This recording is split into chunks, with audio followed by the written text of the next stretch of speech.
Mak, Ya Allah, apaan, siang lu Mak? ono nama lu pada gede begitu tua bangka lu.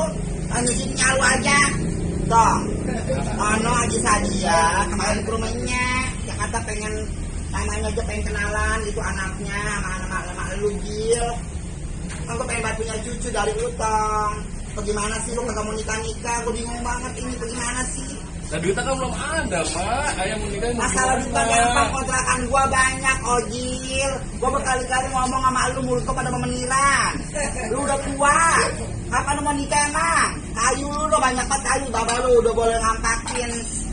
Begitu, ya buat ngawin si Ojil.